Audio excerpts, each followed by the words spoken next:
L'exemple chinois semble tout droit tiré d'un roman de science-fiction. Sous couvert de modernité, les caméras ont envahi le quotidien, comme ce policier équipé de lunettes capables d'identifier en quelques secondes n'importe quel individu.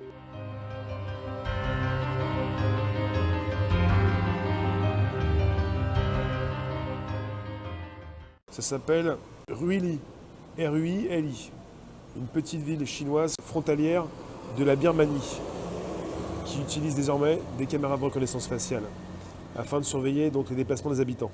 Avec le nouveau dispositif, quiconque voudra entrer ou sortir d'un quartier résidentiel, d'un supermarché, d'un marché et de toute autre zone très fréquentée de Ruili verra son visage scanné par une caméra, ont indiqué samedi les autorités.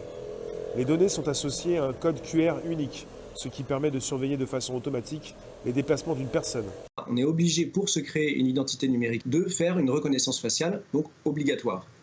Or, le gouvernement se revendique du consentement des gens, c'est un point de juridique assez précis, mais se revendiquant du consentement des gens, il ne peut pas forcer les gens à la reconnaissance faciale.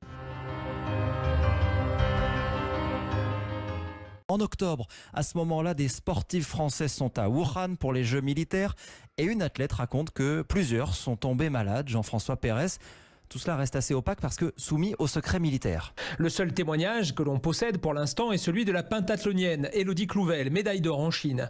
Comme elle l'avait confié fin mars à nos confrères de TV Loire 7, elle et son compagnon Valentin Belot étaient rentrés malades. Valentin, il a loupé 3 jours d'entraînement.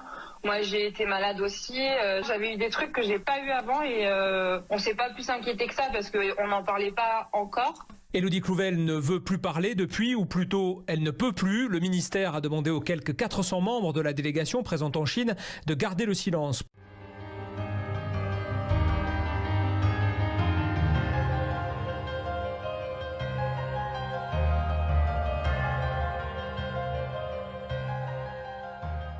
Lei Xiaomin n'était pas un fonctionnaire corrompu ordinaire. Je veux dire, il était secrétaire du parti et président de l'une des 4 grandes sociétés de gestion d'actifs de l'État chinois. Il a réussi à faire vivre plus de 100 femmes, parmi lesquelles des anciennes épouses, des épouses actuelles, et toutes sortes de maîtresses. Il hébergeait 100 amantes dans un seul quartier.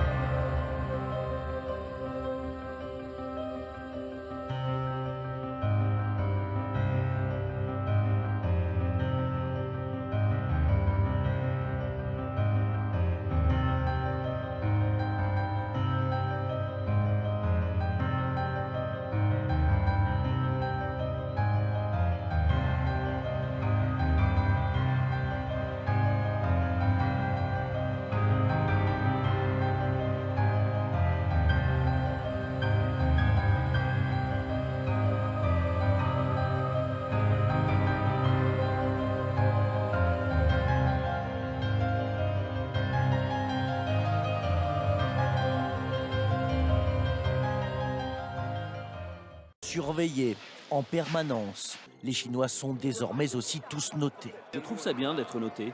Dans une société, il faut qu'il y ait des règles. Ces notes, ça nous oblige à bien nous comporter. Il y aura de bons et de mauvais citoyens grâce au rassemblement de centaines de données. C'est ce qu'on appelle le big data. Ce système jouera un rôle important pour la reconstruction morale de la société. Théoriquement, tout pourrait être pris en compte dans la note sociale. Comme acheter des cigarettes, pas bon. En revanche, des couches culottes montreraient l'attention portée à un enfant. Moi, pour tous les services publics, j'ai des réductions. Un bon score donne des avantages, un mauvais enlève des droits. Dans ce cinéma, ceux-là sont de mauvais payeurs. Les visages que nous avons dissimulés, les noms, les adresses se retrouvent en haut de l'affiche. C'est une question de principe. Il faut les dénoncer, ces gens-là.